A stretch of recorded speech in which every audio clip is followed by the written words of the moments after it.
വിളിച്ചതിൽ. പേര് സാർ പരിചയപ്പെടുത്തി, ഭവനേഷ് കൃഷ്ണ, കോഴിക്കോട് കുന്നമംഗലത്താണ് സ്വന്തം വീട്. കുന്നമംഗലം. ഇപ്പൊ താമസിക്കുന്നത് മലപ്പുറത്ത് ഒരു ഫ്ലാറ്റിലാണ്. ഞാൻ ഈ ബിസിനസ്സിലോട്ട് വന്നത്, പുതിയ ആളുകൾ ഉണ്ടാവും, എന്നാൽ മുന്നേ എക്സ്പീരിയൻസ് കേട്ട ആൾക്കാരുണ്ടാവും.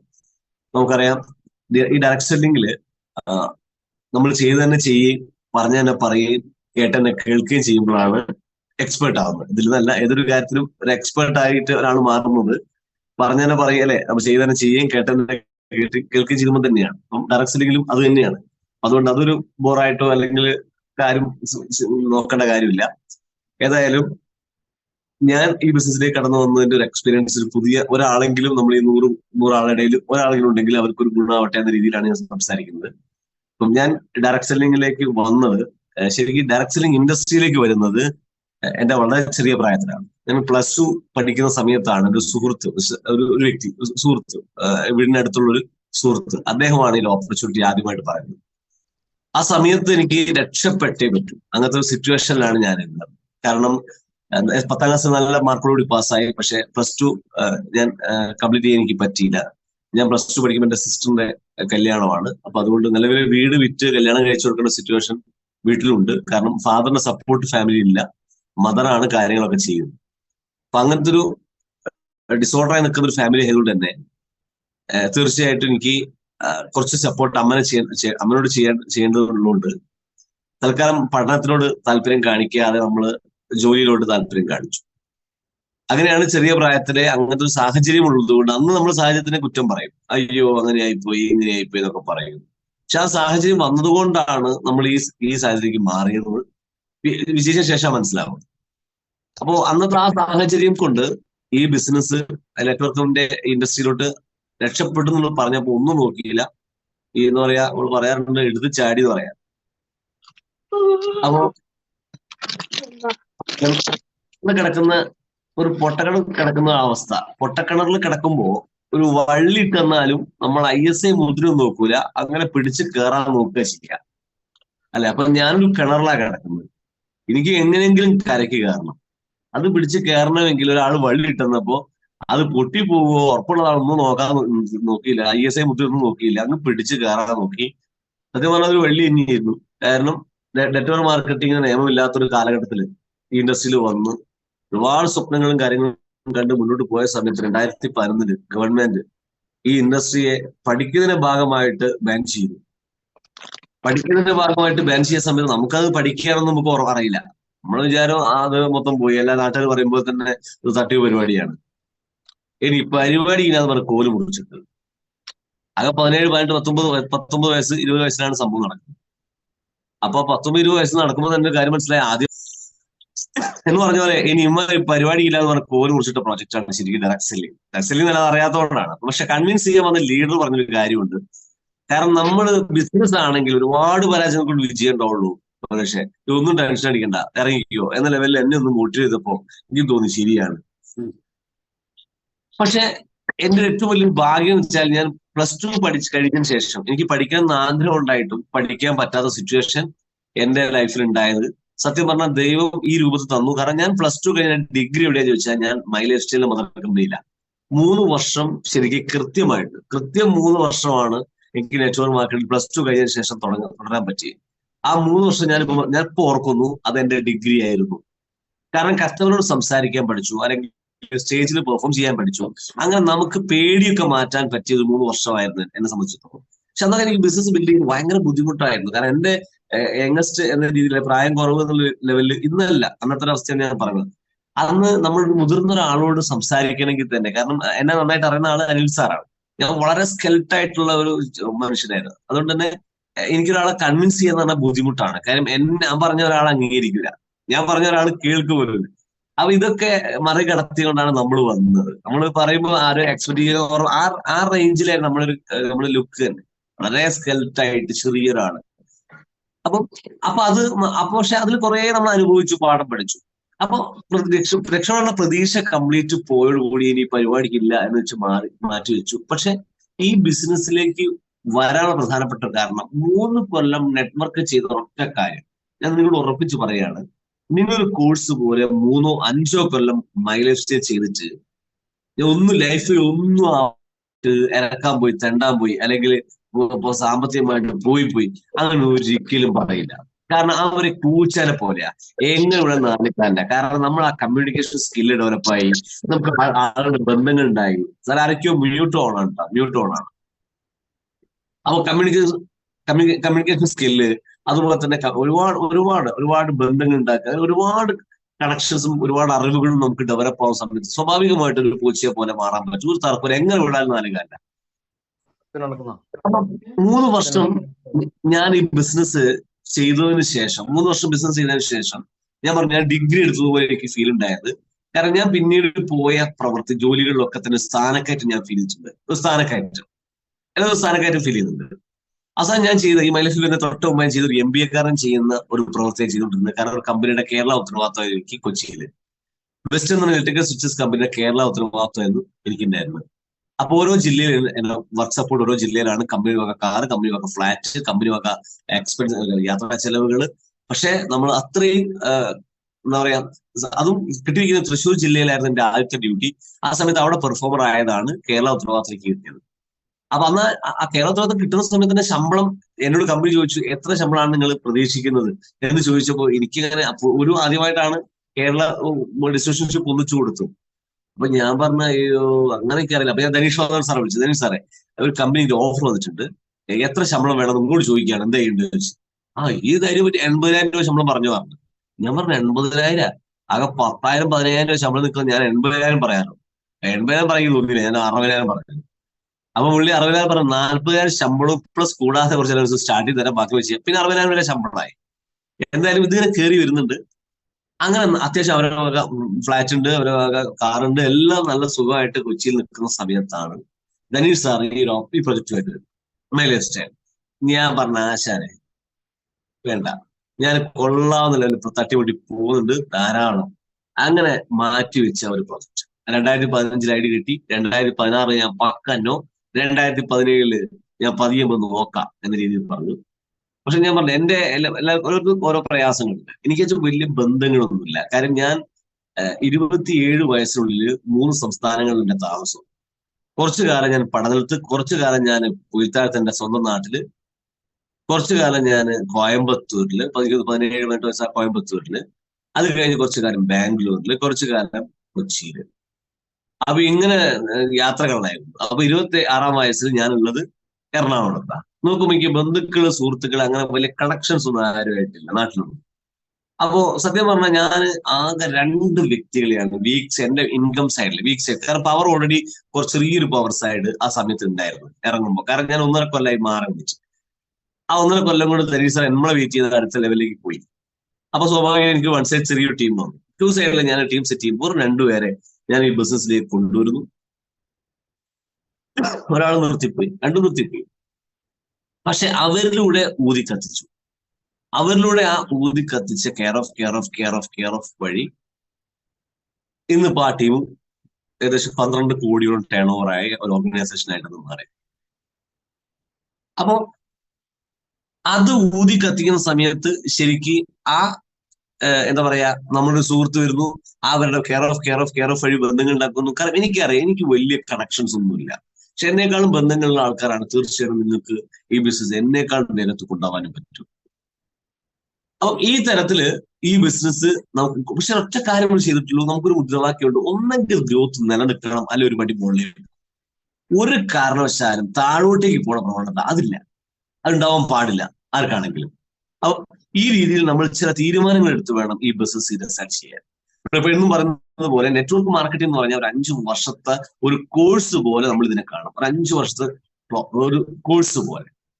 അപ്പൊ 1 വർഷം കംപ്ലീറ്റ് ചെയ്ത്, കാരണം ഒരു പ്രതിജ്ഞ എടുക്കണം. ഒരു പ്രതിജ്ഞ എടുത്തിട്ടാണ് ചെയ്യുന്നതെങ്കിൽ 2 വർഷം അല്ലെങ്കിൽ 3 വർഷം കഴിഞ്ഞാലും ടെൻഷൻ അടിക്കേണ്ട. കാരണം ഇനിയും അടുത്ത 3 വർഷം കഴിഞ്ഞു, ഇനി 2 വർഷം ഉണ്ടല്ലോ എന്ന പ്രതീക്ഷയോട് കൂടി നമുക്ക് പോകാൻ പറ്റും. ഇനി തുടക്കക്കാരായിട്ടുള്ള ആൾക്കാർ ശ്രദ്ധിക്കേണ്ട ഒരു കാര്യം, റീറ്റെയിലിംഗ്. ശരിക്കും റീറ്റെയിലിംഗ് ഒക്കെ നന്നായിട്ട് ഒരു മടിയും കൂടാതെ ചെയ്യണം. കാരണം നമ്മൾ ആരാണ് എന്ന് കൃത്യമായിട്ട് നമുക്ക് മനസ്സിലായിട്ടുണ്ടെങ്കിൽ റീറ്റെയിൽ ചെയ്യാൻ ഒരാളും മടിക്കേണ്ട കാര്യമില്ല. ഞാനൊക്കെ എന്റെ തുടക്ക സമയത്തെ റീറ്റെയിലിംഗ് എക്സ്പീരിയൻസ് പറയുകയാണെങ്കിൽ, ഞാൻ ശരിക്കും ലേഡീസിനെ കൺവിൻസ് ചെയ്യാൻ എനിക്ക് അന്ന് ഭയങ്കര പ്രയാസമായിരുന്നു. കാരണം അവർക്കൊന്നും ഈ കാര്യം പറഞ്ഞാൽ മനസ്സിലാവില്ല. നെറ്റ്വർക്ക് മാർക്കറ്റിംഗ്, അത് സ്ത്രീകൾക്കൊന്നും പറഞ്ഞാൽ മനസ്സിലാവും. അത് എന്റെ അന്നത്തെ ഒരു കാഴ്ചപ്പാട്.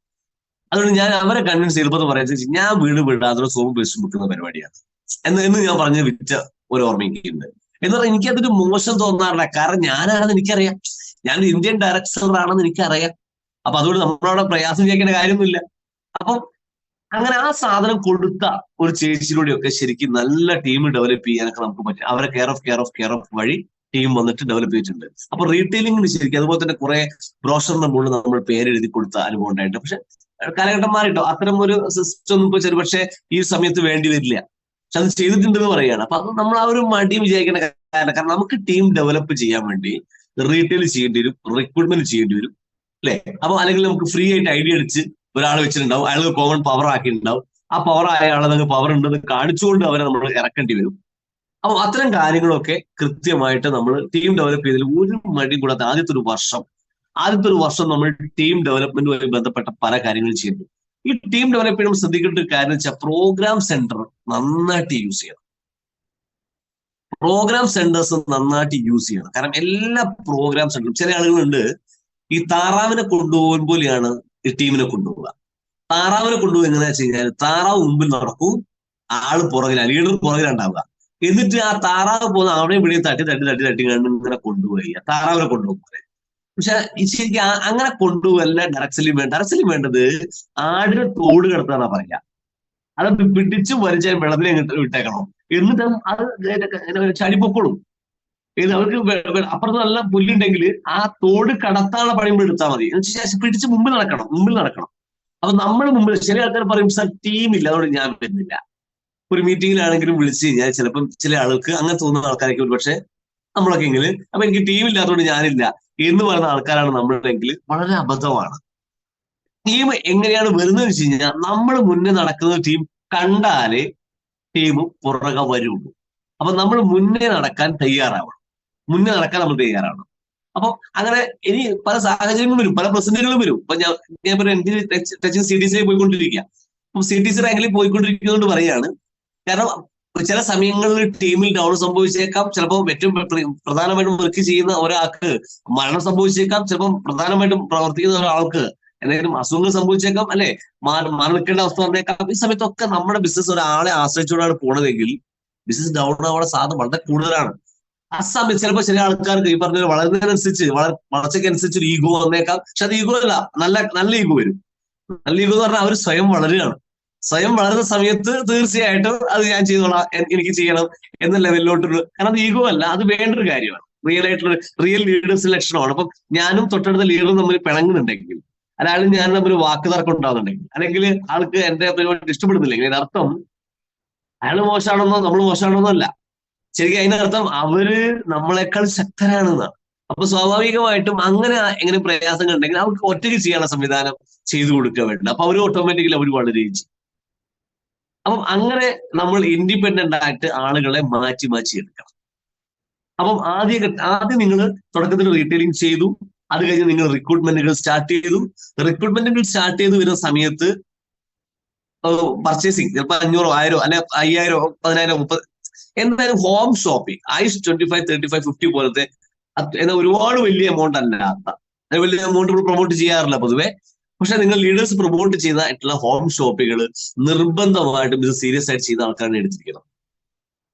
കാരണം അതിൽ നിന്നാണ് ആദ്യത്തെ കമ്മിറ്റ്മെന്റ് സ്റ്റാർട്ട് ആവുന്നത്. നമുക്ക് ഈ ബിസിനസ്സിലൂടെ കമ്മിറ്റ്മെന്റ് സ്റ്റാർട്ട് ആവുന്നത് ആ ഹോം ഷോപ്പ് എടുക്കുന്നതിലൂടെയാണ്. ആ ഹോം ഷോപ്പ് എടുത്ത് ആ കമ്മിറ്റ്മെന്റ് സ്റ്റാർട്ട് ആയി കഴിഞ്ഞാൽ നമ്മൾ പോലും അറിയാതെ ഉള്ളിനുള്ളിൽ ഒരു പേടി വരാണ്ടിരിക്കും, എന്റെ അമ്മ ഇത് വിൽക്കണ്ടേ. സത്യം പറഞ്ഞാൽ ആ ഒരു പേടിയിൽ നമ്മുടെ കഴിവ് പുറത്തേക്ക് ചാടും. കഴിവുണ്ട്, എല്ലാവരും ഉള്ളിൽ ഉറങ്ങി കിടക്കുക സാധനം, അതിന് പുറത്തേക്ക് ഇടണം. എപ്പോഴാണ് ഒരാളുടെ കഴിവ് പുറത്തേക്ക് വരുന്നത് വെച്ച് കഴിഞ്ഞാൽ അയാളെ തന്നെ സ്വയം പേടിപ്പിക്കുമ്പോഴാണ്. ഒരാളെ കഴിവ് പുറത്തേക്ക് ചാടുന്നത് അവരവരെ പേടിപ്പിക്കുമ്പോഴാണ്. ആ പേടിപ്പിക്കൽ എന്റെ ലൈഫിൽ ഉണ്ടായത്, ഒന്ന്, എന്റെ അത്യാവശ്യം കൊള്ളാവുന്ന സാലറി ഉള്ള എന്റെ ജോബ് ഒഴിവാക്കി ഒരു ടീം കോർഡിനേറ്റർ എന്ന് പറഞ്ഞ കമ്പനിയുടെ ആദ്യ റാങ്ക് വെച്ചാൽ ഒരു കൊല്ലം കൊണ്ട് 30,000 രൂപയാണ് ഞാൻ ടോട്ടൽ വാങ്ങിയിട്ടുള്ളൂ. കാരണം ജോലിയുടെ ഒപ്പം പാർട്ട് ടൈം. എന്റെ ജോലി എങ്ങനെയായിരുന്നു, എന്റെ സ്പീഡും എങ്ങനെയായിരുന്നു, അത്രേ ഉള്ളായിരുന്നു. അപ്പൊ ഒരു കൊല്ലം കൊണ്ട് എനിക്ക് 30,000 രൂപയെ മൈ ലൈഫിൽ കൂടെ ആദ്യ ഘട്ടങ്ങൾ വരുമാനം കിട്ടിയിട്ടുള്ളൂ. അപ്പൊ ഒരു കൊല്ലം TC ആയിരുന്നു ഞാൻ ഇറങ്ങിയ ശേഷം. അപ്പൊ ഒരു കൊല്ലം കൊണ്ട് TC ആവാൻ എനിക്ക് പറ്റിയിട്ടുള്ളൂ. അപ്പൊ 30,000 രൂപ വരുമാനം കിട്ടിയ സമയം, അതൊരു കൊല്ലം കൊണ്ട് 30,000 കിട്ടിയ സമയത്താണ് ഞാൻ ഫുൾ ടൈം ആയിട്ട് ബിസിനസ്സിലോട്ട് കിടന്നത്. അതിനുശേഷമാണ് നിർത്തിപ്പോവാൻ പലവട്ടം തോന്നിയിട്ടുണ്ട്. കാര്യം എന്താ, ഒരു കൊല്ലം കൊണ്ട് ഇവിടെ മാസം 30 കിട്ടി തികയുന്നില്ല. അന്നേരമാണ് കൊല്ലം 30. അങ്ങനെ സിറ്റുവേഷൻ വന്ന സമയത്ത് നിർത്തിപ്പോകാൻ പലവട്ടം തോന്നി. ആ സമയത്തും നമ്മളെ പിടിച്ചെടുത്തൊരു വാചകമുണ്ട്, ഒരു വ്യക്തി ജീവിതത്തിൽ പരാജയപ്പെടുന്നത് വിജയത്തിന്റെ തലേദിവസമാണ്. ഒരു വ്യക്തി പരാജയപ്പെടുന്നത് വിജയത്തിന്റെ തലേദിവസമാണ്. ഇതിൽ കുറെ രക്ഷപ്പെടലുകളുണ്ട് ഈ മൈ ലൈഫ് സ്റ്റൈലിൽ. മൈ ലൈഫ് സ്റ്റൈൽ രക്ഷപ്പെടലുകളാണ്. ഒന്ന്, ടീം കോർഡിനേറ്റർ. ഒന്നാം ഘട്ടം ടീം കോർഡിനേറ്റർ ആയാൽ നമ്മൾ രക്ഷപ്പെടുന്നു. കാര്യം എന്താ, ടീം കോർഡിനേറ്റർ ആകുമ്പോൾ ടീം സെറ്റ് ആവും, അല്ലെങ്കിൽ ടീം ഉണ്ടാവുന്ന ഒരു സമയമാണ്. ആ സമയത്ത് ടീം ഉണ്ടാവുന്ന ആ സമയത്ത് കൃത്യമായിട്ട് അവരെ കോർഡിനേറ്റ് ചെയ്യാൻ പറ്റിയാലേ നിങ്ങൾ ഒരു മികച്ച ടീം കോർഡിനേറ്റർ ആവുന്നുള്ളൂ.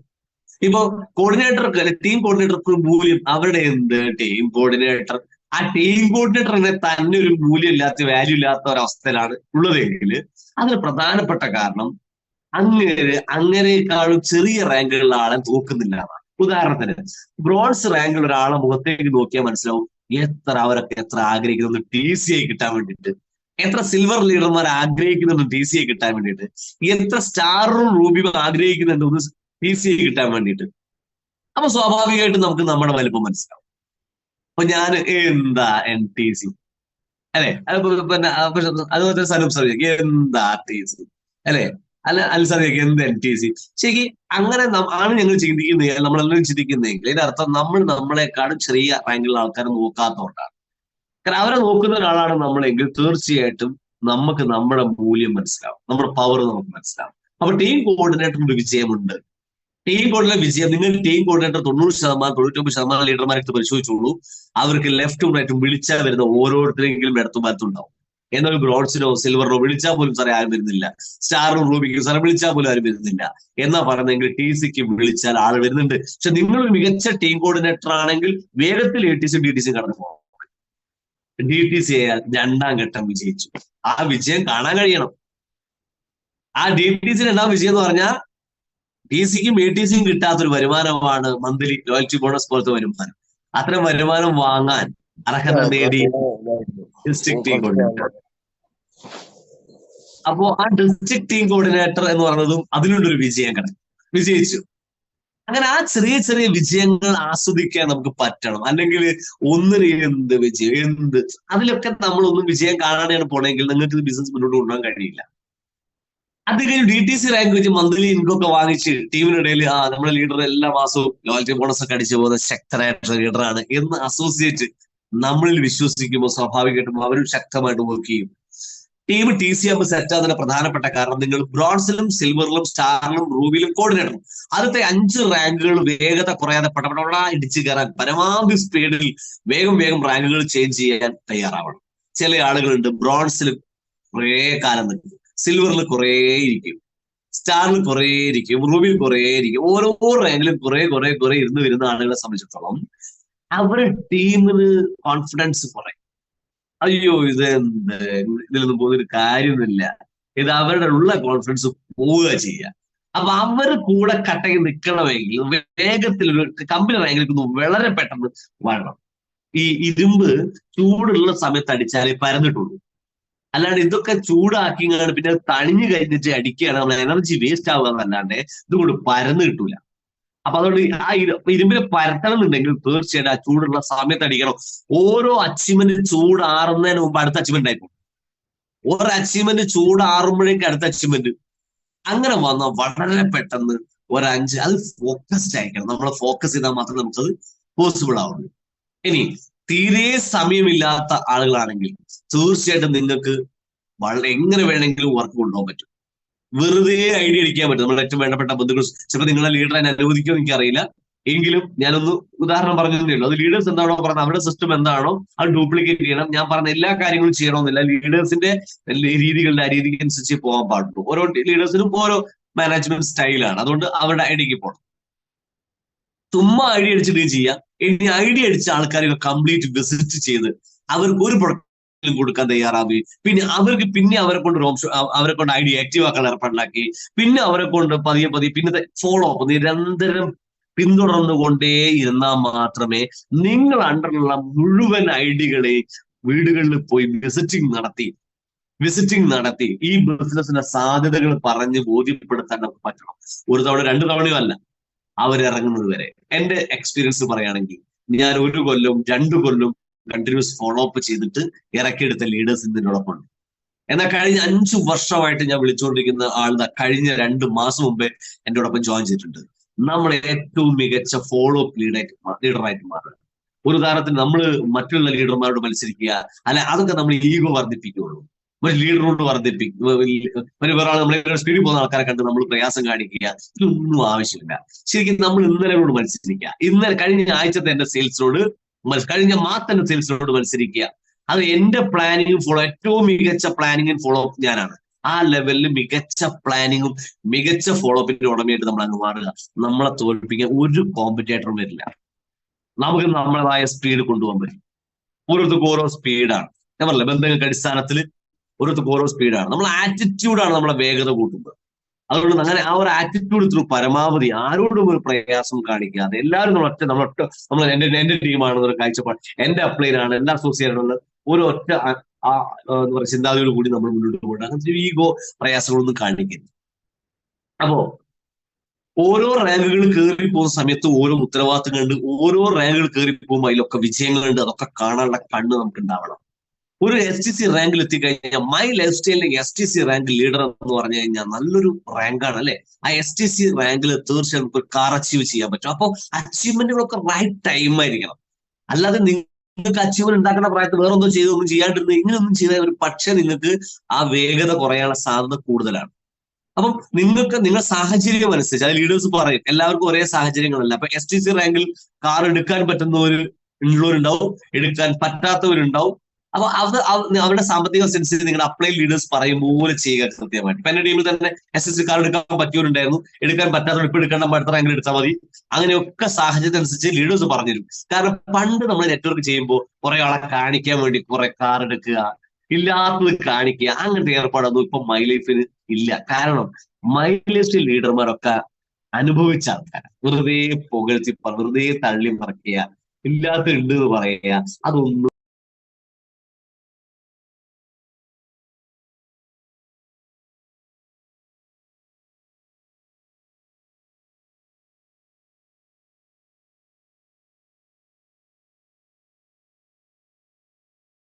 അങ്ങനെ ഉണ്ടായിരുന്നു. അങ്ങനെ ഊരി കത്തിയിട്ടുണ്ടായിരുന്നു. അവസാനം അവർക്കൊന്നും മാനേജ് ചെയ്യാൻ പോലും പറ്റാത്ത അവസ്ഥയിലോട്ട് കാര്യങ്ങൾ പോയിട്ടുണ്ട്. അതൊക്കെ എക്സ്പീരിയൻസ് ഇല്ലായ്മ കൊണ്ട് സംഭവിച്ച കാര്യങ്ങളാണ്. അപ്പോൾ അനിൽ സാറെ പോലത്തെ നമ്മുടെ നേതൃത്വം, അനിൽ സാറും ലീഡേഴ്സും ഒക്കെ ഒരുപാട് എന്നേക്കാളൊക്കെ ഒട്ടാനും നല്ല എക്സ്പീരിയൻസ്ഡ് ആയിട്ടുള്ള ലീഡേഴ്സാണ്. എന്റെ ഗുരുക്കന്മാരാണ് ശരിക്കും അനിൽ സാറൊക്കെ. കാരണം അവരെയൊക്കെ റോൾ മോഡലാക്കിയാണ് നമ്മളൊക്കെ ശരിക്കും വളർന്നൊരു സമയത്തൊക്കെ. അപ്പം കാരണം അത്രയും അന്ന് മുതൽ കുട്ടിക്കാലം മുതലേ അവരെ കണ്ടാണ് നമ്മൾ വളരുന്നത്. അപ്പൊ എന്തായാലും ഇതേപോലെ ഒട്ടനവധി എക്സ്പീരിയൻസ് ലീഡേഴ്സാണ് നമ്മളെ നയിക്കുന്നത്. കാരണം അവർക്കൊക്കെ ഈ ഇൻഡസ്ട്രിയിൽ ഏകദേശം 10, 15, 18 വർഷം എക്സ്പീരിയൻസ് ഉള്ള ലീഡർമാരാണ് അനിൽ സാറിനെ പോലത്തെ NTC ലീഡേഴ്സും ഒക്കെ തന്നെ. അപ്പം അതേപോലെ ഒരുപടി ആൾക്കാർ നമുക്കറിയാവുന്ന മൈലേജ് സ്റ്റൈലിൽ നിൽക്കുന്ന മെയിൻ ലീഡേഴ്സ് കംപ്ലീറ്റ് ഇന്നത്തെ മെയിൻ ലീഡേഴ്സ് എല്ലാവരും 10, 18, 20 വർഷം എക്സ്പീരിയൻസ് ഉള്ള ആൾക്കാർ. ഒരു കമ്പനിക്കും ഇന്ത്യൻ ഡയറക്ടർ ലിങ്കിൽ അവകാശപ്പെടാൻ പറ്റാത്ത ഒരു സംഭവമാണ്. നമുക്കറിയാം നെറ്റ്വർക്ക് മാർക്കറ്റിംഗിൽ ഒരു ലീഡർക്ക് വേണ്ട എക്സ്പീരിയൻസ് ആണ്. എക്സ്പീരിയൻസ് ഉള്ള ഇത്രയധികം ലീഡേഴ്സ് ഉള്ള ഒരു കമ്പനി ആയതുകൊണ്ട് തന്നെ മൈലേജിനെ മറികടക്കാൻ ഒരാൾക്കും പറ്റില്ല. കാരണം അവർ മറികടക്കാൻ വരണമെന്നുണ്ടെങ്കിൽ ഇനിയൊരു 10 കൊല്ലം കഴിയും. ആ 10 കൊല്ലം കഴിയുമ്പോൾ ഇവിടെ 20 കൊല്ലമായി, അല്ല അവിടെ 30 കൊല്ലമായി. ഇങ്ങനെ മറികടന്ന് പോകുന്നതുകൊണ്ട് തന്നെ അതൊന്നും നമുക്ക് 110 ഡിഗ്രിയിൽ തളച്ചു മറിഞ്ഞ് നിൽക്കാൻ ചെയ്യും. ഒരു തർക്കവും വേണ്ട. കാരണം ആ കമ്പനി 23 വർഷമായി നമ്മുടെ മൈലേജ് സ്റ്റൈൽ ഇന്ത്യൻ മാർക്കറ്റിൽ ഈ പ്രവൃത്തി ചെയ്യുന്നു. ഏറ്റവും വലിയ പ്രതിസന്ധിയായിരുന്നു ബാനിങ്. ആ പ്രതിസന്ധിയെ പോലും മറികടന്ന് ടീം ലീഡേഴ്സിനെ സ്നേഹിച്ച ഒരു മാനേജ്മെന്റ് വിട്ടുപോയിട്ടില്ല. ഒരൊറ്റ പ്രധാനപ്പെട്ട ലീഡർ മുബീൻ മുഹമ്മദ് സാർ അടക്കമുള്ള, PV അശ്വൻ സാർ അടക്കമുള്ള, സജീവ് പാലക്കൽ സാർ അടക്കമുള്ള കമ്പനിയെ സ്നേഹിക്കുക, നല്ല മനസ്സുള്ള പോസിറ്റീവ് മൈൻഡുള്ള ആളുകൾ ഒറ്റൊന്നും ഈ ബിസിനസ് വിട്ടുപോയിട്ടില്ല. ചില അത്യാഗ്രഹമുള്ള ചില ലീഡേഴ്സ് ചിലപ്പോൾ അവർക്ക് എന്തെങ്കിലും സംഭവിച്ചിട്ടുണ്ടെങ്കിലും ഇതിനെ അരിച്ചെടുത്ത ലീഡേഴ്സാണ് നയിക്കുന്നത്. ഒരു പ്രതിസന്ധി വന്നു കഴിഞ്ഞാൽ എങ്ങനെ ഉണ്ടാവുമെന്ന്, കാരണം അപ്പോൾ ആരൊക്കെയാണ് കമ്പനിയോടൊപ്പം നിൽക്കുന്നത്. അപ്പോഴാണ് നമ്മൾ പറയാറുണ്ട്, ഒരു പ്രശ്നം വരുന്ന സമയത്ത് അറിയാം കടലാസ് എന്താണ് പൂമ്പാറ്റ അല്ലെ. ഒരു കാറ്റടിക്കുമ്പോൾ എല്ലാം പറക്കും, കടലാസും പറക്കും, പൂമ്പാറ്റയും പറക്കും. പക്ഷെ ആ കാറ്റ് നിൽക്കുമ്പോൾ അറിയാം ഏതാണ് ചിറകുള്ളത് മനസ്സിലാവും. അപ്പൊ എന്ന് പറഞ്ഞതുപോലെ നല്ല ആറ്റിറ്റ്യൂഡ് ഉള്ളത് ഏതൊക്കെയാണ് എന്ന് മൈ ലൈഫ് സ്റ്റൈലിന്റെ ആ കാലഘട്ടത്തിൽ ബാനിങ് കാലഘട്ടത്തിൽ മനസ്സിലായി. അതിനുശേഷം വാർത്തെടുത്ത അരിച്ചെടുത്ത കൃത്യമുള്ള ലീഡേഴ്സ് ആണെന്ന് മൈ ലൈഫ് നയിക്കുന്ന ഓരോ ലീഡേഴ്സും വിശ്വസിക്കാൻ പറ്റുന്ന ലീഡേഴ്സ് ആയിരുന്നു. പല നെറ്റ്വർക്ക് മാർക്കറ്റിംഗിലും പറഞ്ഞ കുറ്റങ്ങളൊന്നും ഇവിടെ പറയാനില്ല. അത് മാത്രമല്ല, നമ്മൾ എപ്പോഴും നിങ്ങളോട് പറയുന്നത്, എല്ലാവരോടും പറയുന്ന ഒരു കാര്യമുണ്ട്, ഇവിടെ ഒരാളും ഒരു ലീഡറെയും കാത്തിരിക്കേണ്ട ആവശ്യമില്ല. കാരണം ഒരാളും ഒരു ലീഡറെ ഒരു 8 കാര്യങ്ങൾ കാണാതെ നിങ്ങൾക്ക് പഠിക്കാൻ പറ്റുമോ? ഒരു 8 കാര്യങ്ങൾ കാണാതെ നിങ്ങൾക്ക് പഠിക്കാൻ പറ്റുകയാണെങ്കിൽ ഒരു ലീഡറെ കാത്തിരിക്കേണ്ട ആവശ്യമില്ല. അതിലൊന്നാമത്തെ കാര്യം, നിങ്ങൾക്ക് നെറ്റ്വർക്ക് മാർക്കറ്റിംഗിന് ശീലം ഉണ്ടാവണം. നെറ്റ്വർക്ക് മാർക്കറ്റിംഗിന് ശീലം നിങ്ങൾക്ക് ഉണ്ടാവണം. ആ ശീലം ABCD ആണ്. നിങ്ങളുടെ ആറ്റിറ്റ്യൂഡ് വളരെ പോസിറ്റീവായിട്ട് കാര്യങ്ങളെക്കാൾ സംഭവിച്ച എല്ലാം നല്ലതിന് സംഭവിച്ചുകൊണ്ടിരിക്കുന്നത്. ഇനി സംഭവിക്കാൻ പോകുന്നത് നല്ലത്. ഭഗവത്ഗീതയിൽ പറഞ്ഞത് എല്ലാം നല്ലതിന് ചിന്തിച്ച് പ്രവർത്തിക്കാൻ ആർക്കൊക്കെ പറ്റും. പക്ഷെ നിങ്ങൾ 10, 20, 30, 40, 50 കൊല്ലം ജീവിച്ച് ഒരേ രീതിയിൽ ജീവിച്ചു വന്ന ആൾക്കാരുടെ ഒരു നിമിഷം ഒറ്റ മീറ്റിംഗ് കൊണ്ട് അങ്ങ് മാറ്റിക്കളയാനുള്ള പോലും നമുക്കില്ല. അതൊക്കെ കണ്ടിന്യൂസ് ആയിട്ട് നിങ്ങൾ മീറ്റിംഗിൽ കയറി ഇറങ്ങി കഴിഞ്ഞാൽ തീർച്ചയായിട്ടും നിങ്ങളുടെ ആറ്റിറ്റ്യൂഡ് ചേഞ്ച് ആവും. ഒരു ബിസിനസ് മാൻ ആറ്റിറ്റ്യൂഡ്, ഇതൊരു ബിസിനസ് ആണ് എന്ന കാഴ്ചപ്പാടിൽ ഒരു ബിസിനസ് മാൻ ആറ്റിറ്റ്യൂഡോട് കൂടി പ്രവർത്തിക്കുക. ഉദാഹരണത്തിന് നിങ്ങൾ ഒരു മീറ്റിംഗ് സെന്റേഴ്സിൽ പോണ സമയത്ത് 100 രൂപ എൻട്രി കൊടുത്തു, 200 രൂപ എൻട്രി കൊടുത്തു, 500 രൂപ എൻട്രി കൊടുത്തു. ഇതെല്ലാം ഇൻവെസ്റ്റ്മെന്റ്. ഞാൻ എന്റെ ലീഡേഴ്സിനോട് പറയുന്നത് പോലെ എഴുതി വെച്ചോളൂ. നിങ്ങൾ നമ്മളോടൊപ്പം ആവശ്യം കുറയാതെ നമ്മളോടൊപ്പം ഉണ്ടെങ്കിൽ എഴുതി വെച്ചോളൂ. ഇതെല്ലാം നാളെ പലിശ സാധ്യത, പലിശ എന്ന് പറയാൻ പാടില്ല, ഇതൊക്കെ നിങ്ങൾക്ക് ഇത് എന്താ പറയുക, ഡബിൾ ആയിട്ട് നിങ്ങളുടെ അക്കൗണ്ടിലേക്ക് തിരിച്ചു വരും. കാരണം അതൊക്കെ ഇൻവെസ്റ്റ്മെന്റുകളാണ്. അതൊക്കെ ഇന്നും ഈ സൂം ആരുതമാണ് അല്ലെ. അവർ 1500 രൂപ മുടക്കിയിട്ടുണ്ടാവും ചിലപ്പോൾ ഈ ഒരു സൂമിന്. എനിക്ക് വേണ്ടിത്തുള്ള സൂം ഈ 1500 രൂപ മന്ത്ലി മുടക്കുമ്പോൾ തീർച്ചയായും ഇതൊരു ഇൻവെസ്റ്റ്മെന്റ് ആണ് അല്ലെ. ഇതല്ലേ? അപ്പൊ ഇത്തരം ഇൻവെസ്റ്റ്മെന്റുകൾ നമുക്ക് ഈ ബിസിനസ് ഉണ്ടെങ്കിൽ, അതുപോലെ നമ്മൾ ഹോം ഷോപ്പ് എടുത്തു, വീട്ടിലേക്ക് ഹോം ഷോപ്പ് എടുത്തു, ഒരു ഇൻവെസ്റ്റ്മെന്റ് ആണ്. ഇതെല്ലാം തിരിച്ചു വരും. കാരണം നമ്മൾ ഓർഗനൈസേഷൻ വന്നു തോന്നും. നമ്മൾ അറിയാതെ ഒരാൾ 5000 രൂപയുടെ പർച്ചേസ് നമ്മുടെ വീക്ക് സൈഡ് പോയി വാങ്ങിയാൽ 450 രൂപ നമ്മുടെ അക്കൗണ്ടിലേക്ക് എത്തും.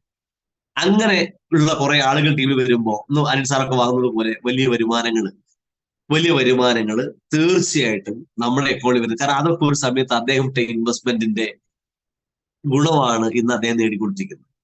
അപ്പൊ ഇതൊരു ബിസിനസ് ആണെന്നുള്ള കാഴ്ചപ്പാട് ആറ്റിറ്റ്യൂഡ് നമ്മൾ ചെയ്യുകയും 100% വിശ്വാസ കാര്യങ്ങൾ ചെയ്യും വേണം. ബിലീഫ്, ABCDയിലെ ബി ആണ് ബിലീഫ്, വിശ്വാസം. ആ 100% ഉണ്ടാവണം വിശ്വാസം. ഒരു കാരണവശാലും ഒരു ഇഞ്ച് പോലും കുറയരുത്. അപ്പൊ ചില ആൾക്കാർ പറയുന്നത്, സാറേ നിങ്ങൾ പറഞ്ഞൊക്കെ ഓക്കെയാണ്, പക്ഷെ എനിക്കിത് പറ്റും. ഇത് സെൽഫ് കോൺഫിഡൻസ് ഇല്ലായ്മ. എല്ലാം ഉണ്ട് വിശ്വാസം, ഒരു കാര്യമില്ല. എല്ലാ വിശ്വാസം ഉണ്ടായി സെൽഫ് കോൺഫിഡൻസ് എന്ത് കാര്യമാണ്. ഈ സാറേ എനിക്ക് ഉറപ്പാൻ ഞാൻ എനിക്ക് വിജയിക്കാൻ പറ്റും സാറേ, പക്ഷേ ഈ പ്രൊഡക്റ്റിൽ അത്ര വിശ്വാസം പോരാ സാറേ. എനിക്ക് ഈ പ്ലാൻ വലിയ 2-10 കിട്ടും, വിശ്വാസം പോരാ. ഏതെങ്കിലും ഒരു കാര്യത്തിൽ 1% വിശ്വാസം കുറഞ്ഞാൽ 100% പരാജയം, അത് ഗ്യാരണ്ടിയാ. പരാജയപ്പെട്ടിരിക്കും, ഒരു തർക്കം വേണ്ട. അപ്പൊ 100% വിശ്വാസം ഉണ്ടാക്കണം ഈ കമ്പനിയിലും പ്രൊഡക്റ്റിലും ലീഡേഴ്സിലും എല്ലാ കാര്യത്തിലും 100% വിശ്വാസം. അങ്ങനെ നിങ്ങളുടെ എയും ബിയും എന്ന് വെച്ചാൽ ആറ്റിറ്റ്യൂഡും ബിലീഫും കറക്റ്റ് ചെയ്യാൻ നമുക്ക് പറ്റിയാൽ നമ്മുടെ കമ്മിറ്റ്മെന്റ് ഓട്ടോമാറ്റിക് സ്റ്റാർട്ട് ആവും. കമ്മിറ്റ്മെന്റ് ഓട്ടോമാറ്റിക് വരും. ഈ കമ്മിറ്റ്മെന്റ് ഉള്ള ആൾക്കാരെ കണ്ടാൽ വേഗം തിരിച്ചറിയാം. നമുക്കറിയാം, നിങ്ങൾക്ക് അങ്ങനെ ആരൊക്കെ പരിചയമുണ്ട്? നിങ്ങൾ ചിന്തിച്ചു. ഈ ബിസിനസ്സിലുള്ള അപാര കമ്മിറ്റ്മെന്റ് ആണ്. അങ്ങനെ അപാര കമ്മിറ്റ്മെന്റ് ആണ്, പ്രതിബദ്ധതയാണ് എന്ന് മനസ്സിലാക്കുന്ന ആരൊക്കെ നിങ്ങൾക്ക് അറിയാം? ആ ആളുകളുടെ പ്രത്യേകത വെച്ചാൽ അവർക്ക് അവരുടെ ആറ്റിറ്റ്യൂഡും ബിലീഫും കറക്റ്റ് ചെയ്ത ആൾക്കാരാണ്. അവരുടെ ആറ്റിറ്റ്യൂഡും ബിലീഫും നിരന്തരം ട്രെയിനിങ്ങിൽ കയറി അവരുടെ ആറ്റിറ്റ്യൂഡും ബിലീഫും അവർ കറക്റ്റ് ചെയ്തു. അവർ ഭയങ്കര കമ്മിറ്റഡ് ലീഡേഴ്സ് ആണ്. ആ കമ്മിറ്റ്മെന്റ് ആണ് അവരെ ഡ്യൂപ്ലിക്കേറ്റ് ചെയ്യാൻ സഹായിക്കുന്നത്. ഇപ്പൊ ഞാൻ അത്ഭുതപ്പെട്ടിട്ടുണ്ട്. എന്റെ ടീമിലൊക്കെ എന്നേക്കാളും സാമ്പത്തികമുള്ള, എന്നേക്കാളും വിദ്യാഭ്യാസമുള്ള, എന്നേക്കാളും എല്ലാം കൊണ്ടും പ്രായം, എല്ലാ ടൈപ്പിലും എന്നേക്കാളും ഉള്ള പല ആളുകളും എന്നെ അനുസരിക്കുന്നത് കാണുമ്പോൾ ഞാൻ ഞെട്ടിപ്പോവാറ്. അതിന് പ്രധാനപ്പെട്ട ഒരു കാരണം ആറ്റിറ്റ്യൂഡാണ്, നല്ല മനസ്സാണ് അവർക്ക്. അങ്ങനെ കുട്ടികളെ, കാരണം കാലഘട്ടം മാറി. നമ്മളെ വീട്ടിലെ കുട്ടികളാണ് നമ്മളെ ടെക്നോളജി പഠിപ്പിക്കുന്നത് അല്ലെ. മൊബൈൽ ഫോൺ മോനെ ഒന്ന് നോക്കടാ, മൊബൈൽ ഫോൺ ഒന്ന് നോക്ക് മോനെ, അതെന്താടാ ടെക്നോളജി നമ്മൾ കുട്ടികളോട് മോനെ എന്ന് പറഞ്ഞുകൊണ്ട് അവരോട് ചോദിച്ചുകൊണ്ടിരിക്കുന്നത്. അപ്പൊ കാലം മാറി. നമുക്ക് കുട്ടികളുടെ കയ്യിൽ നിന്ന് പഠിക്കാൻ കുറെ കാര്യങ്ങളുണ്ട്. ഇത് മനസ്സിലാക്കുന്ന കുറെ ആളുകൾ നമ്മൾ അംഗീകരിക്കുന്നത് കാണുമ്പോൾ നമ്മൾ ഞെട്ടിപ്പോകും. എന്റെ ടീമിലെ ഓരോ ലീഡേഴ്സും നമ്മൾ ലീഡറായി മാറുമ്പോൾ പറയുമ്പോൾ അവർ വലിയ പോസ്റ്റിൽ നിൽക്കുന്ന പോലീസ് ഓഫീസേഴ്സ് ആണ്, അല്ലെങ്കിൽ അഡ്വക്കേറ്റ് ആണ്, ടീച്ചർ, ഡോക്ടറാണ്, അത്തരം ആൾക്കാരാണ്. പക്ഷെ അവർ നമ്മളെ എക്സ്പീരിയൻസ് കൊണ്ടോ വേറെ കാര്യങ്ങൾ കൊണ്ടൊന്നല്ല അവർ നമ്മൾ അംഗീകരിക്കുന്നത്. നമ്മൾ മൈലേജ് അച്ചീവർ ആയതുകൊണ്ട് തീർച്ചയായിട്ടും അവർ നമ്മളെ കേൾക്കാൻ തയ്യാറാവുന്നു. അപ്പോ ഡ്യൂപ്ലിക്കേറ്റ് ചെയ്യണമെങ്കിൽ, ഒരാൾ പറഞ്ഞ അനുസരിക്കണമെങ്കിൽ ഈ ബിസിനസ്സിൽ കമ്മിറ്റ്മെന്റ് ഉണ്ടാവണം. കമ്മിറ്റ്മെന്റ് ഉള്ള ഒരാൾക്ക് മാത്രമേ ഡ്യൂപ്ലിക്കേഷൻ നടക്കൂ. അപ്പൊ നമ്മൾ എയും ബിയും സിയും ഡിയും നമ്മൾ നല്ല ബന്ധപ്പെട്ടിരിക്കുന്നു. നമ്മൾ എ ഉള്ളവർക്ക് മാത്രം നല്ല ആറ്റിറ്റ്യൂഡ്, പോസ്, എല്ലാത്തിനും കുറ്റം കാണുന്ന ഒരാൾക്കും ഒന്നും വിശ്വസിക്കാൻ കഴിയില്ല. വിശ്വാസമില്ലാത്ത ഒരാൾക്കും കമ്മിറ്റ്മെന്റ് വരില്ല. കമ്മിറ്റ്മെന്റ് ഇല്ലാത്ത ആൾക്കാർക്ക് ഒരാൾ പറഞ്ഞ് അനുസരിക്കാൻ പറ്റില്ല, ഡ്യൂപ്ലിക്കേറ്റ് ചെയ്യാൻ കഴിയില്ല. അപ്പൊ തീർച്ചയായിട്ടും നിങ്ങളുടെ ABC നിങ്ങൾ ചർച്ച ചെയ്യുക, ഒന്നാമത്തെ കാര്യം. രണ്ടാമത്തെ കാര്യം, നിങ്ങൾ ഈ പ്രൊഡക്റ്റുകൾ സെല്ല് ചെയ്യാൻ പഠിക്കണം. പ്രൊഡക്റ്റ് ട്രെയിനിങ് കേൾക്കണമെന്നല്ല പറഞ്ഞത്. പ്രൊഡക്റ്റ് ട്രെയിനിങ് കേൾക്കുന്നതും സാധനം വിൽക്കാൻ പഠിക്കുന്നതും രണ്ട് തന്നെയാണ്. അപ്പൊ പ്രൊഡക്റ്റിനെ കുറിച്ച് കേട്ട് കഴിഞ്ഞാൽ വിൽക്കാൻ പറ്റുമോ? വിൽക്കാൻ പറ്റും, നോ പ്രോബ്ലം. പക്ഷെ വിൽക്കുക എന്ന് പറഞ്ഞു കഴിഞ്ഞാൽ ഈ ഓരോ പ്രൊഡക്റ്റിന്റെയും ഇപ്പൊ പ്രധാനപ്പെട്ട കുറച്ച് ഇൻഗ്രീഡിയൻസ് പറയുക, അതിന്റെ ലേഹ്യമാണ്, അല്ലെങ്കിൽ വളരെ സിമ്പിൾ ആയിട്ട് അവതരിപ്പിച്ചാൽ മതി. നമുക്കറിയാം, ചില ലീഡേഴ്സുമായിട്ട് നിങ്ങൾ പ്ലാൻ പ്രസന്റേഷന് പോകുമ്പോൾ, ലീഡേഴ്സ് ആയ ആളുകളെയും കൊണ്ട് പ്ലാൻ പ്രസന്റേഷന് പോകുമ്പോൾ ഉണ്ടാവുന്ന പ്രശ്നം, അവർ കൂടുതൽ സംസാരിക്കും. കാരണം ട്രെയിനർമാരാണ്. ആ കൂടുതൽ സംസാരന്മാർക്ക് ആവശ്യമില്ല, കസ്റ്റമർക്ക് ആവശ്യമില്ല. ശരിക്കും ആദ്യത്തെ പ്ലാൻ കൊടുക്കേണ്ടത് ശരിക്കും നമ്മൾ തന്നെയാണ്. അതെല്ലാവരും ഇന്നിപ്പോ ഒരു ഇൻകെങ്കിലും കിട്ടിയ ആൾക്കാർ നിങ്ങൾക്ക് ധൈര്യമായിട്ട് പോയിട്ട് നാളെ ഒരു പുതിയൊരാൾ പറയാം. അതിന് പ്രത്യേക റാങ്കുകളോ പ്രത്യേക കാര്യങ്ങളൊന്നും എത്തേണ്ട കാര്യമില്ല. ഇന്ന് മുതൽ ആർക്ക് വേണമെങ്കിലും ചെയ്യാം. വളരെ സിമ്പിൾ ആണ്. നിങ്ങൾക്ക് ഡോക്യുമെന്റ്സ് ഒന്നുമില്ല, ഡോക്യുമെന്റ്സ് ഒന്നും വേണം. നിങ്ങളുടെ ആപ്ലിക്കേഷൻ മതി. നിങ്ങൾ ആ ആപ്ലിക്കേഷൻ തുറന്ന് പ്രൊഡക്റ്റ് പരിചയപ്പെടുത്താനും, നമ്മുടെ ആപ്ലിക്കേഷൻ തുറന്ന് നമ്മുടെ BV കാണിച്ചെടുക്കാനും, നമ്മുടെ ആപ്ലിക്കേഷൻ തുറന്ന് നമുക്ക് ഒരു വരുമാനം വന്നു, ഒരു 500 വരുമാനം വന്നു കാണിച്ചു കൊടുക്കാൻ, ഒരു സെക്കൻഡ് ഫോളോ അപ്പിന് അടുത്ത ലെവൽ ലീഡറെ, തേർഡ് ഫോളോ അപ്പിന് അടുത്ത ലെവൽ ലീഡറെ, അത് ഓർഡറിൽ തന്നെ പ്രസന്റേഷനുമായിട്ട് പോയി കഴിഞ്ഞാൽ കൺഫേം ആയിട്ട് സെയിൽസ് കിട്ടും. അപ്പൊ കൃത്യം സിസ്റ്റത്തിലാണ് എന്ന് നിങ്ങൾ പരിശോധിക്കും. ഇപ്പൊ ഞാനൊക്കെ പലപ്പോഴും സിസ്റ്റം പരിശോധിക്കുക എങ്ങനെയാണ്, ഞാൻ ഒന്നും അറിയാത്ത ആളെ പോലെ ഒരു ITC മുമ്പ് പോയി എന്നിട്ട് പറയും, സാറേ ഞാൻ NTC സാറേ, എനിക്ക് മനസ്സിലായി എന്ത് ചെയ്യാൻ എനിക്കൊരു ഐഡിയ കിട്ടുന്നില്ല, എന്താ ചെയ്യേണ്ടത്, അടുത്ത സ്റ്റെപ്പ് എന്താ ചെയ്യേണ്ടത്? അനിൽ സാറൊക്കെ ചോദിക്കും, അനിൽ സാർക്ക് ഇടയ്ക്ക് ചോദിക്കും. പക്ഷെ അനിൽ സാർ എല്ലാം അറിയാൻ നമുക്കറിയാം. പക്ഷെ അത് ചെക്കപ്പാ, ഇടയ്ക്ക് ചെക്കപ്പ് ചെയ്യണം. ടീം ലീഡേഴ്സ്, നമ്മളെക്കാളും സീരിയസ് ആയ ലീഡറോട് ചിലപ്പോൾ ചെക്കപ്പ് ചെയ്യണം, ഞാൻ ചെയ്യുന്നത് കറക്റ്റ് ആണോ എന്ന് അറിയാൻ വേണ്ടി. അപ്പൊ ഞാൻ ചോദിക്കും, അപ്പൊ ITC ചോദിക്കും, ITC പറയും, സാറേ നിങ്ങൾ ടീമിൽ എത്ര RTC ഉണ്ട്? എത്ര ITC ഉണ്ട്? ഓരോ വിളിക്ക്, അത് ചെയ്യും, അങ്ങനെയാക്കി ഇങ്ങനെയാക്കി വർക്ക്ഷോപ്പ് ചെയ്യും. അപ്പൊ ഞാൻ ചെയ്യാത്ത എന്താ അവർ പറഞ്ഞ് അതങ്ങ് ചെയ്യും. അങ്ങനെ നമ്മൾ ലീഡേഴ്സിനോട് ഇടയ്ക്ക് ചെക്കപ്പ് നടത്തണം. ഫുൾ ബോഡി ചെക്കപ്പ് ചെയ്തതുപോലെ നമ്മളെ ചെക്ക് ചെയ്യാം. നമ്മൾ ചെയ്തത് കറക്റ്റ് തന്നെയല്ലേ, ഞാൻ കറക്റ്റ് വഴി കൂടി അല്ലേ പോണത്, റൂട്ട് മാറി പോകുന്നുണ്ടോ എന്നൊക്കെ ചെക്ക് ചെയ്യാൻ വേണ്ടിയിട്ട് ചെക്കപ്പ് ചെയ്യുന്നത് എപ്പോഴും നല്ലതാണ്. അതൊക്കെ നമ്മളെ കമ്മിറ്റ്മെന്റ് ഉള്ളതുകൊണ്ടും നമ്മളെ ഡ്യൂപ്ലിക്കേറ്റ് ചെയ്യാൻ നമുക്ക് അനുസരിക്കാനുള്ള താല്പര്യമുള്ളത് കൊണ്ടും മാത്രം ചെയ്യുന്ന കാര്യങ്ങളാണ്. അപ്പൊ നിങ്ങളെ ABC നിങ്ങളുടെ ശീലത്തിലൂടെ വന്ന് നിങ്ങൾ പ്രൊഡക്റ്റ് നന്നായിട്ട് സെല്ല് ചെയ്യാൻ പഠിക്കുക. മൂന്നാമത്തത് നിങ്ങൾ പ്ലാൻ പ്രസന്റേഷൻ. ഒരാളെ കിട്ടിക്കഴിഞ്ഞാൽ അവർക്ക് ഈ പ്ലാൻ വരച്ച് ഈ ടീം വർക്ക് നടക്കുന്നത് എങ്ങനെയാണ് നമ്മൾ ചെയ്യേണ്ടതെന്ന് അവർക്ക് ബോധ്യപ്പെടുന്ന രീതിയിൽ പറഞ്ഞു കൊടുക്കാൻ പഠിക്കുക. നാലാമത്തെ കാര്യം, ഇതിന്റെ ലക്ഷ്യം, റാങ്കുകൾ. നമുക്ക് എത്ര റാങ്കുകൾ നമുക്ക് മറികടക്കാനുണ്ട്, ഓരോ റാങ്കുകളുടെയും വേഗത എങ്ങനെയാണ്, അല്ലെ, ഓരോ റാങ്കിന്റെയും അച്ചീവ്മെന്റുകൾ എങ്ങനെയാണ്, എന്തൊക്കെ നേട്ടം, ഇപ്പൊ ITC റാങ്കിൽ എത്തിയാൽ എന്തൊക്കെ നേട്ടങ്ങൾ ഉണ്ടാക്കാൻ പറ്റും, ആരൊക്കെയാണ് ഇപ്പൊ നിലവിൽ ITC ലീഡേഴ്സ് ഉള്ളത്, ആരൊക്കെയാണ് CTC ലീഡേഴ്സ് ഉള്ളത്, അല്ലെ ആരൊക്കെയാണ് NTC ലീഡേഴ്സ്, അവരൊക്കെ ലൈഫ് സ്റ്റൈൽ എങ്ങനെയാണ് വരുന്നത്. അപ്പൊ അത് തുടങ്ങി ഇപ്പൊ ഡയമണ്ട്ഷിപ്പ് എന്ന് പറഞ്ഞാൽ എങ്ങനെയാണ്, അല്ലെ, അതൊക്കെ ലീഡേഴ്സിന്റെ അഭിപ്രായത്തിൽ ഓരോ അച്ചീവ്മെന്റുകളും തീർച്ചയായിട്ടും മനസ്സിലാക്കുക. എന്നിട്ട് നമ്മൾ റാങ്കിൽ മാത്രം ഫോക്കസ് ചെയ്യുക. എന്റെ ഒരു അനുഭവമാണ്, ഞങ്ങളൊക്കെ NTC ലീഡേഴ്സ് നിൽക്കുന്ന, അല്ലെ RTC ആരായിക്കോട്ടെ, ഒരു RTC NTC CTC ITC ഏത് ലീഡേഴ്സിനോട് ചോദിച്ചാലും മനസ്സിലാവും. അവരൊക്കെ ഒന്ന് തിരിഞ്ഞു നോക്കിയാൽ, ഒരു RTC റാങ്ക് ലീഡേഴ്സ് ഒന്ന് തിരിഞ്ഞു നോക്കിയാൽ അവരുടെ ടീമിൽ നിൽക്കുന്ന ഇന്നത്തെ പ്രധാനപ്പെട്ട ശക്തരായിട്ടുള്ള ലീഡർമാർ എപ്പോ വന്നു ചോദിച്ചു കഴിഞ്ഞാല് അവരൊക്കെ ഓരോ റാങ്കിൽ എത്തിപ്പെടായിരിക്കും. ഞാൻ ബ്രോൺസ് സ്റ്റാർ ആയ സമയത്ത് എനിക്ക് ശക്തരായ ലീഡർ, ഇന്നത്തെ ലീഡർ ഒരു ലീഡർ ഉണ്ട്, ഞാൻ സ്റ്റാർ ആയപ്പോ ആണ് എന്റെ ടീമിലേക്ക് വരുന്നത്. ചില ഒരു ശക്തരായ ലീഡർ ഉണ്ട്, ഞാൻ റൂബി ആയപ്പോഴാണ് വന്നത്. ചില ലീഡർ ഉണ്ട്, ഞാൻ TC ആയപ്പോൾ വന്ന ലീഡർമാരുണ്ട്. ഇന്ന് ശക്തരായിട്ട് എന്റെ കൂടെ ഇന്ന് ഏറ്റവും കൂടുതൽ വോളിയം തരുന്ന ലീഡർമാർ. ഇന്ന് എനിക്ക് ഏറ്റവും ശക്തമായ വോളിയം ചെയ്യുന്ന ലീഡർമാർ ഞാൻ TCയിലും ATCയിലും DTCയിലും ZTCയിലും STCയിലും വന്നപ്പോൾ വന്ന ലീഡർമാരുണ്ട്, RTC വന്ന ലീഡർമാരുണ്ട്. എന്ന് പറഞ്ഞാൽ ഇതിനർത്ഥം ഇതിൽ ഒരാളും തന്നെ, പക്ഷെ ഇത് ലീഡേഴ്സ് ലെവലിൽ വന്ന പല ആൾക്കാരും, ഭൂരിഭാഗം ആൾക്കാരും, എന്റെ കാര്യം പറയുന്നത്, ഞാൻ എല്ലാവരെയും കാര്യം അതുപോലെ ആയിരിക്കില്ലല്ലോ, എന്റെ കാര്യം പറയുകയാണെങ്കിൽ ഞാൻ ഇന്ന് വരെ കണ്ടിട്ടില്ലാത്ത ആളുകളാണ് എന്റെ പ്രധാനപ്പെട്ട ലീഡേഴ്സ്, പില്ലേഴ്സ് ആയിട്ട് നിൽക്കുന്നത്, ഭൂരിഭാഗം ആൾക്കാർ. അപ്പൊ ഞാൻ ചിന്തിക്കുകയാണ്, നമ്മൾ ഓടുന്ന നേരം ദൈവം തള്ളിത്തരും. ശക്തരായിട്ടുള്ള ആളുകളെ നമ്മുടെ ടീമിലേക്ക് വന്നു ചേരും. അങ്ങനെ നല്ല ടീം ഫോം ആയിട്ട് വരുന്നത്. ഇപ്പൊ ബെല്ലി സാർക്ക് ഭവനേഷ് എന്ന വ്യക്തി അറിയാൻ പോലുമില്ല. ഞാനും ബെല്ലി സാറും തമ്മിൽ ഒരു ബന്ധമില്ല. പക്ഷെ ധനീഷ് മാധവൻ സാറിലൂടെയാണ് ഞാൻ വരുന്നത്. ഇനി അത് കഴിഞ്ഞ് അനീഷ് ആലപ്പുഴ സാർക്ക് എന്നെ പരിചയം പോലും ഇല്ല. ബെല്ലി സാർ ടീമിലേക്കാണ് നമ്മൾ വരുന്നത് എന്ന് പറഞ്ഞാൽ ഞാനിന്ന് അവരുടെ പേരിൽ ഉണ്ടാവുന്ന ലീഡറിൽപ്പെട്ട ഒരാളാണ് ഞാൻ. അപ്പൊ ഇങ്ങനത്തെ ആളുകൾ വരും. പക്ഷെ നിങ്ങൾക്ക് ക്ഷമയുണ്ടെങ്കിൽ, നല്ല ക്ഷമ വേണം, അപാര ക്ഷമ വേണം. പക്ഷെ നമ്മളൊക്കെ പ്രായത്തിൽ ഏറ്റവും വലിയ പ്രശ്നം ക്ഷമയില്ലായ്മ, അതായിരുന്നു പ്രശ്നം. പക്ഷെ നല്ല ക്ഷമ വേണം ടീം ബിൽഡപ്പിൽ. അപ്പൊ നല്ല ടീം സെറ്റായി വരും. ഓരോ റാങ്കുകളും നിങ്ങൾ കയറാനുള്ള പ്ലാനിങ്. നിങ്ങൾ ഇപ്പൊ നിലവിൽ ബ്രോൺസ് ആണ്, സിൽവർ മാത്രം മുന്നിൽ കാണുക, വേറെ ഒന്നും കാണരുത്, വേറെ നെഗറ്റീവോ ഒന്നും നിങ്ങൾ കാണണ്ട. എനിക്ക് എങ്ങനെയെങ്കിലും സിൽവർ ആവണം. ഒരു സിൽവർ ആണ് നിങ്ങളെങ്കിൽ എനിക്ക് സ്റ്റാർ വേറെ ഒന്നും മുന്നിൽ കാണണ്ട, സ്റ്റാർ ആവണം. നിങ്ങൾ അങ്ങനെ ഓരോ റാങ്കിലേക്കും ചവിട്ടി കയറാൻ ശ്രമിക്കും. ഞാനിപ്പോ CTC ആവണമെന്ന് മാത്രമേ ഞാൻ കാണുന്നുള്ളൂ. ബാക്കി പ്രശ്നങ്ങളോ ഒരു സ്ഥാനം ഞാൻ കാണുന്നില്ല. എനിക്ക് CTC ആവണം. CTC ആവാൻ എന്തൊക്കെ ചെയ്യണോ അത് ചെയ്യണം. അപ്പൊ അതിനുള്ള ഓട്ടത്തിലാണ്. അപ്പൊ CTC പോകുമ്പോൾ എനിക്കറിയാം ശക്തരായിട്ടുള്ള ആൾക്കാർ ഇനി വീണ്ടും വരാനുണ്ട്. നമ്മൾ ഓരോ റാങ്ക് കയറുമ്പോൾ നമ്മൾ പ്രതീക്ഷിക്കാത്ത ഓരോ ആളുകൾ ഈ രംഗത്തേക്ക് വരും. എനിക്ക് തോന്നുന്നു ബെല്ലി സാർ NTC റാങ്കിൽ എത്തിയപ്പോഴാണ് തോന്നുന്നു ഞാൻ ഈ ബിസിനസ്സിൽ സീരിയസ് ആയിട്ട് ഇറങ്ങുന്നത്. ബെല്ലി സാർ NTC റാങ്കിലാണ്, ഞാൻ ഈ ബിസിനസ്സിലേക്ക് വിട്ടു. അപ്പൊ ബെല്ലി സാറിനെ പോലത്തെ ലീഡർക്ക് ഉണ്ടാവുന്ന ഒരു NTC, അദ്ദേഹത്തിന്റെ 2 ഓർഗനൈസേഷനിൽ ഒരു NTC കിട്ടുന്നത്, ഞാൻ വരുന്നത് അദ്ദേഹം NTC ആയപ്പോഴാണ് ഞാൻ ഈ ബിസിനസ്സിലോട്ട് വരുന്നത്. അപ്പൊ എന്ന് പറഞ്ഞാൽ അങ്ങനെയൊക്കെ ആളുകൾ വരാനുണ്ട്. അപ്പൊ ആ സമയത്ത് CTC റാങ്കിൽ നിൽക്കുന്ന ആളുകൾ, ആ റാങ്കിൽ ITC നിൽക്കുന്ന ആളുകൾ അല്ലെ, അവരൊക്കെ ഉണ്ട്. ഇപ്പം അനീഷ് സാറൊക്കെ ചിലപ്പോൾ ഞാൻ വരുന്ന സമയത്ത് അത് CTC ITC റാങ്കിലാണ്. ഒന്ന് ആലോചിക്കണം. ആ രീതിയിൽ അങ്ങ് വരും. അപ്പൊ ഇനിയും ആളുകൾ വരാനുണ്ട്. നമ്മൾ ഓരോ റാങ്ക്, അപ്പൊ നമ്മൾ ഫോക്കസ് ചെയ്യുന്ന തൊട്ടടുത്ത റാങ്ക് മാത്രം വേറെ ഒന്നും കാണണ്ട, വേറൊന്നും കാണണ്ട. അപ്പൊ 4 കാര്യങ്ങളാണ് ഞാൻ പറഞ്ഞത്. കൂടാതെ ടെക്നിക്കലായിട്ട് നമുക്ക് ആപ്ലിക്കേഷൻ, മൊബൈൽ ആപ്ലിക്കേഷൻ ഒരാൾക്ക് പരിചയപ്പെടുത്താൻ പഠിക്കാം, ഇൻസ്റ്റാൾ ചെയ്ത് കൊടുക്കാൻ പഠിക്കണം.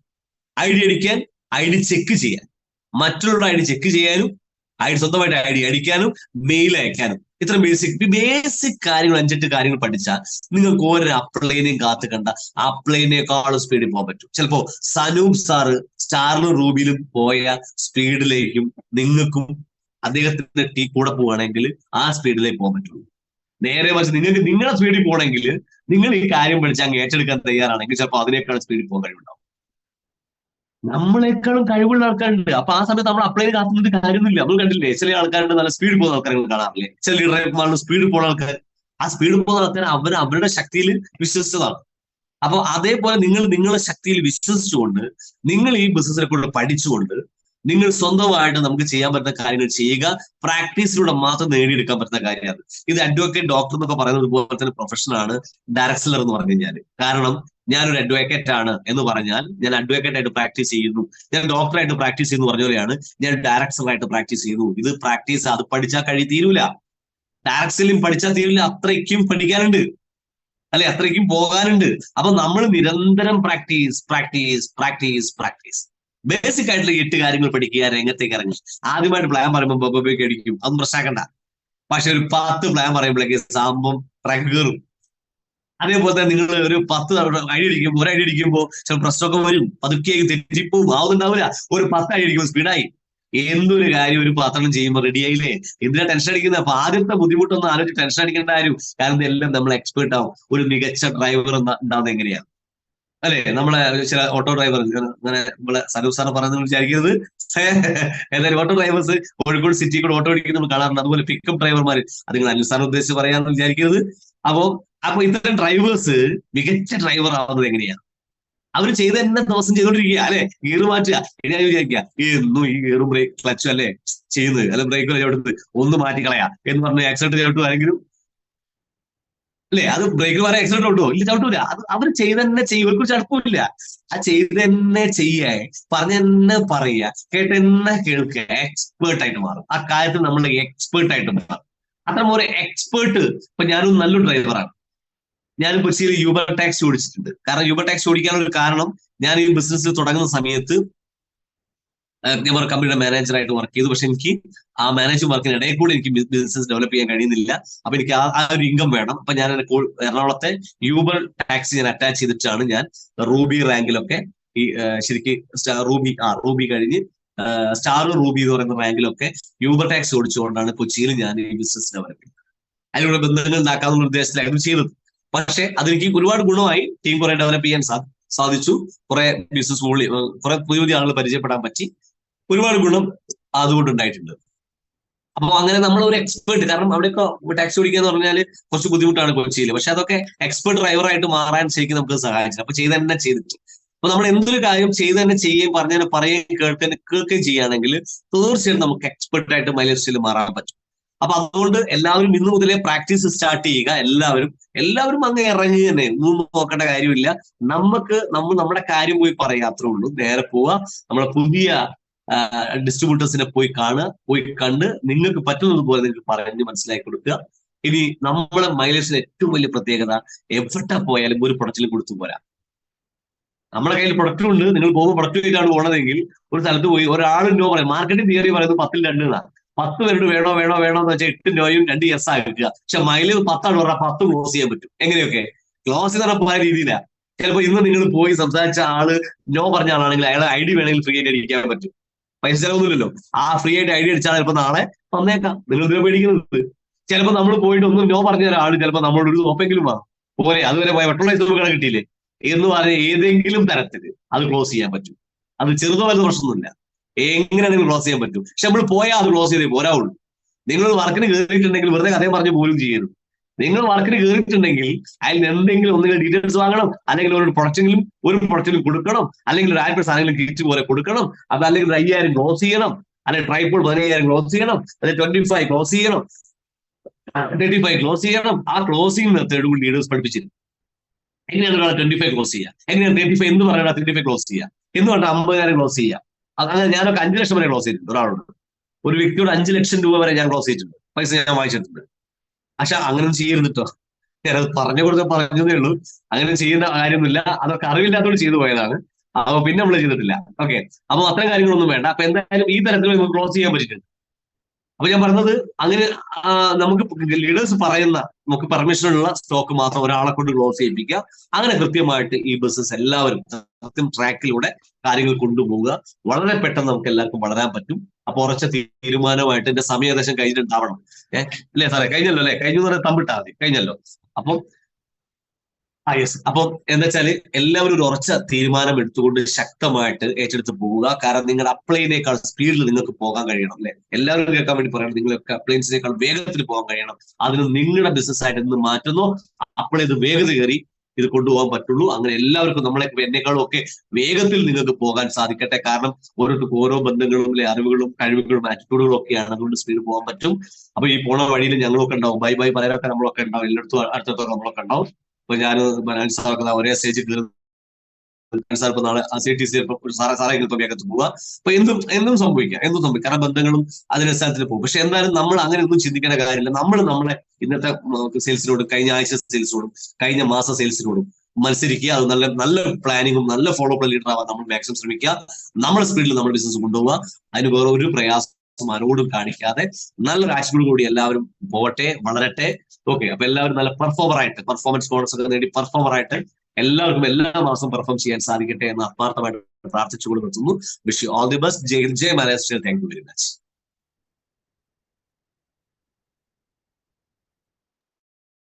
Okay, thank you Banesh sir. എന്തായാലും വളരെ